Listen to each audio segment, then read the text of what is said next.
بسم الله الرحمن الرحيم. فيديو جديد وحلقة جديدة واستوديو بروفيسور. بنطلع بعد غياب استمر لمدة 4 ماتشات. الأهلي والترجي في إياب دور النص نهائي. يمكن ما طلعناش بعد الماتش ده اللي خلص 1-0 للنادي الأهلي، وبعد كده ماتش الأهلي وإمبي اللي خلص 2-0 للأهلي برضه ما طلعناش، مرورا بماتش الجيش خلص 2-0، وماتش الأهلي وسيراميكا كليوباترا اللي خلص 1-0 للنادي الأهلي. النهارده كان موقعة ذهاب نهائي دوري أبطال أفريقيا الموسم 22-23 بين الأهلي والوداد المغربي. لتاني مرة على التوالي الأهلي بيقابل الوداد، لرابع مرة على التوالي الأهلي في النهائي. الأهلي بيعمل ريكورد جديد ده كان عمله قبل كده في موسم 2005 و2006 2007 2008.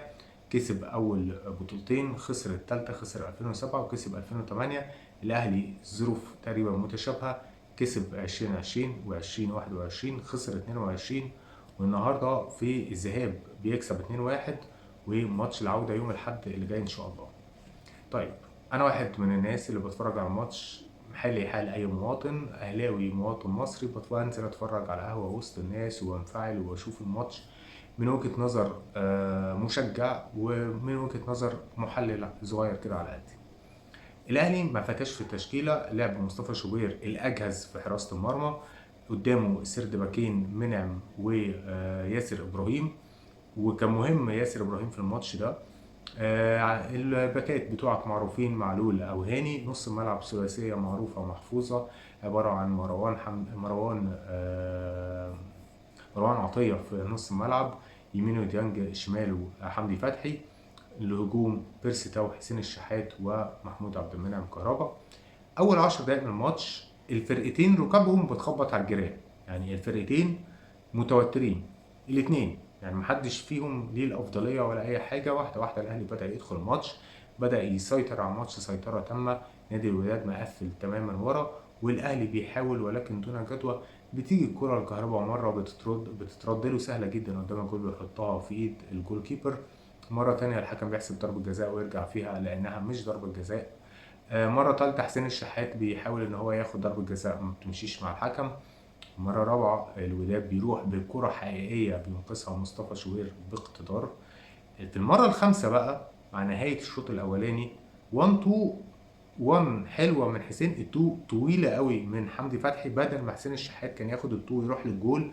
التو كانت طويلة جدا، اتطرفت. حسين الشحات بمجهود بدني رائع بيلم الكرة وياخدها ويلم من على الخط ويرفع عينه ويلعب عرضية، ولا أجمل على راس بيرسي تاو. المعالم اللي بيحطها بعقل.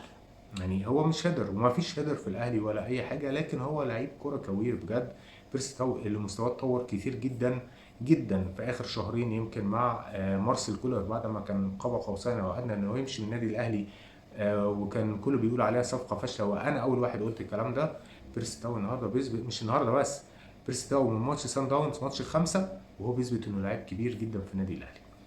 الشوط الاولاني بينتهي النهايه النموذجيه اللي بيتمناها كل مشجع اهلاوي، وكل لاعب في الاهلي كان ما يتمناش اكتر من النادي الاهلي يجيب جول قبل نهايه الشوط الاولاني. وده يمكن رجعنا بسيناريو ماتش الاهلي والرجاء اللي خلص هنا في القاهره 2-0. كان اول جول جابه عبد المنعم في اخر برضه دقيقه.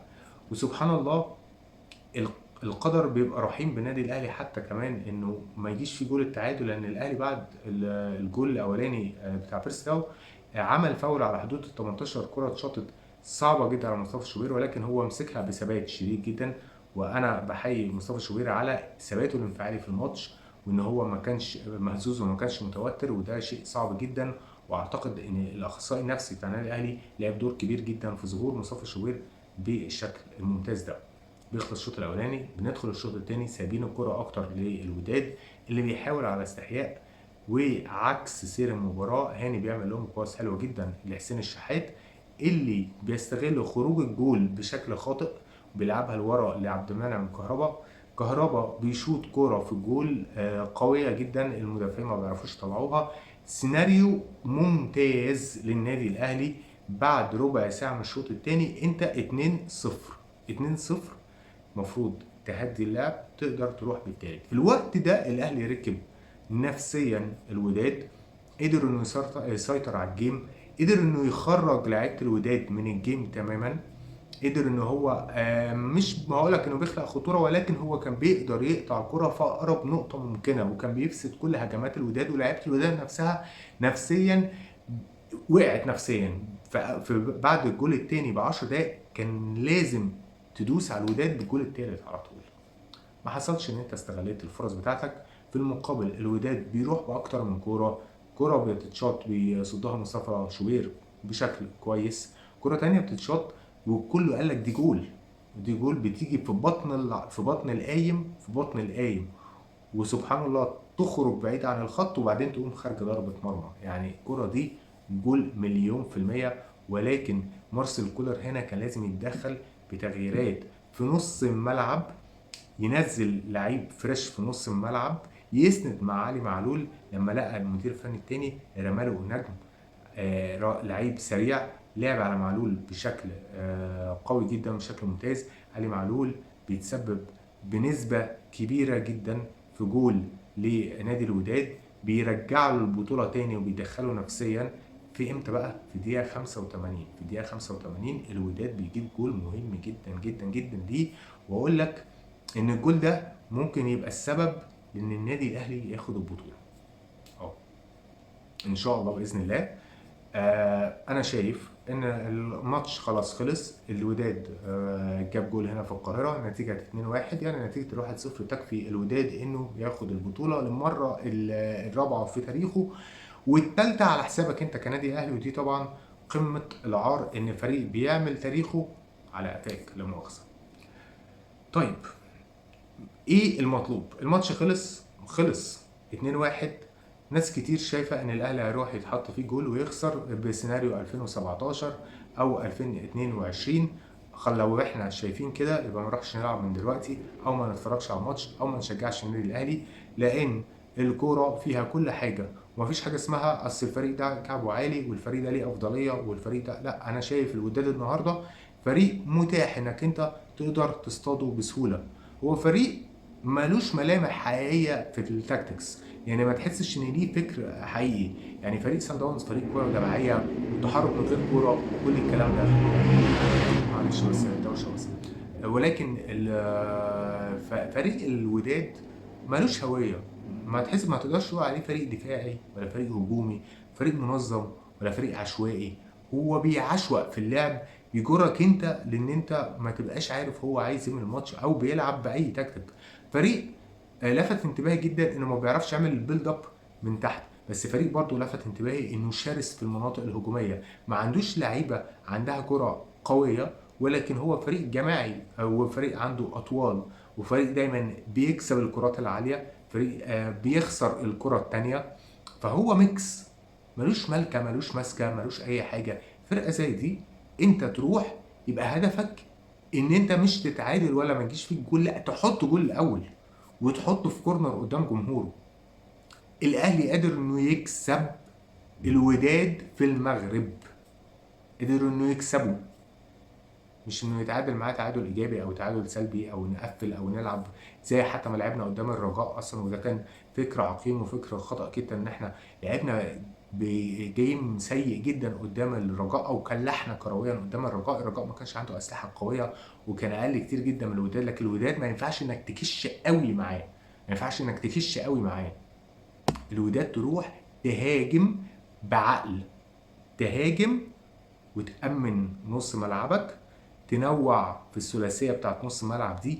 امتى يبقى عندك تغييرات تعملها وتعملها بشكل صح. لكن انا اتفاجئت النهارده ان انت كنت بتجهز شريف وعبد القادر ان هم ينزلوا قبل ما الجول بتاع الوداد يجي. لما الجول جه انت قلت خلاص انا كده كده خلاص هعمل تغييرات مش هينفع ارجع في كلامي، رحت راميهم. طبعا لا قدرت تستفيد بيهم ولا قدرت انك تعمل اي حاجه، وتحس ان التغييرات كانت خلاص دن. لا احنا مش بنلعب بلاي ستيشن، انا عملت تغيير في البلاي ستيشن وخلاص مش هعرف ارجع فيه. لا، تقدر ان انت تنوع في ثلاثيه نص الملعب، لان الثلاثيه دي محتاجه راجل عنده دماغ، راجل بيفكر، راجل امتى يقدر يهدي اللعب وامتى يقدر يمسك كوره. مش هقول لك انا مش عايز مايسترو ولا عايز لعيب لعيب مثلا 10 ولا لعيب مهاري، لا انا عايز لعيب عاقل في ثلاثيه نص ملعب في وقت من اوقات المباراه. ما ينفعش ان انا احرق اللعيبه كلها 88 دقيقه بحرق في نفس اللعيبه. كهربا انا شايف مع احترامي الشديد ليه جاب جول على راسي وكل حاجه، لكن محمد شريف في ماتش العوده هيبقى افيد منه كتير جدا. شايف ان عمرو السوليه يبقى ليه دور، حتى لو مش من اول ماتش يبقى ليه دور. شايف ان قفشه حتى بكل سوء ادائه الفتره اللي فاتت دي برده ممكن يبقى ليه ادوار معينه في الماتش. شايف ان الماتش ده بتاع 16 لعيب، 16 لعيب مش 11 وخلاص، لا 16 لعيب. يعني استغل الخمس تغييرات بتوعي، استغل الخمس تغييرات بتوعي في اوقات المباراه محتاجه الخمس تغييرات دي، لكن ما تعملش بمبدا اللي هي بدل هي ماشيه يبقى انا العب فيها ليه. لا، لازم يبقى عندي سيناريو واثنين وثلاثه للماتش واستغلال لنفس اللعيبه دي. ما ينفعش ان انا افضل دايما احرق في نفس اللعيبه دي. في الاخر التقييم مصطفى شوبير 8 من 10، الجول اللي جه فيه لا يسأل عليه، اداؤه كان ممتاز بالنسبه لمعطيات الماتش، ان هو اول مره يشارك في بطولات افريقيا، بيشارك في ماتش نهائي فاينل هنا في القاهره قدام العدد من الجمهور ده. محمد عبد المنعم 3 من 10، الحقيقه النهارده كان باهت اداؤه. ياسر ابراهيم 7 من 10، محمد هاني 5، علي معلول 3، حمدي فتحي 3، مروان عطية 4، اليو ديانج 5. ومع ذلك بالتقييمات دي احنا كنا ماسكين الماتش. مروان عطية مش حاسس ان مروان عطية اللي جه الاهلي، حاسس انه واخد سنة نجومية شوية، بحس انه بدأ يعني مش ما يبقاش مركز في الكرة قوي. اليو ديانج هو بالنسبة لي لغز كبير جدا بعد كأس العالم. حمدي فتحي هو لعيب جوكر وكل حاجة، ولكن في الأدوار الهجومية برضه هو يعني مفيد في الزيادات اللي بتبقى في الكور الثابتة، في الحاجات اللي بقى محتاجة هيدر، لكن مش على الأرض مش هتلاقيه قوي. وأدواره بدأت تتحفظ وتتفهم، محتاج إنه برضه يبتدي يطور من أدائه ويبتدي إن هو يحاول يشوط، يعمل حاجة مختلفة غير إنه يبقى مكشر ويتخانق مع الحكم. وينجاتك هم النهارده نجوم المباراة، سواء حسين الشحات ولا بيرسي تاو، الاثنين ما اقدر اديهم 8 او 9 من 10 كمان. الاثنين بصراحه هم دول اللي كانوا عاملين الفارق، كان عندهم حلول فرديه، ودول اللي سرعتهم وتفكيرهم مش راكب مع مستوى المهاجم اللي عندك اللي هو محمود عبد المنعم كهربا لعيب انا ما اقدرش اصنفه كمهاجم، هو هيز اكتنج از مهاجم، لكن هو مش مهاجم صريح. وشه دايما تحت، مش ما عندوش الفيجن بتاعت المهاجم، ما يقدرش يوزع لعيبه، ما تقدرش تسند عليه. هو لعيب بيعشوق برضه في الكوره وممكن يخطف جول كده ولا بتاع، لكن مش مهاجم، وما تقدرش انك انت تصنفه كمهاجم، برغم انه هداف الاهلي في بطوله افريقيا السنه دي برصيد 6 جوال. ختاما انا شايف ان الاهلي فرصه كبيره والوداد فرصه كبيره.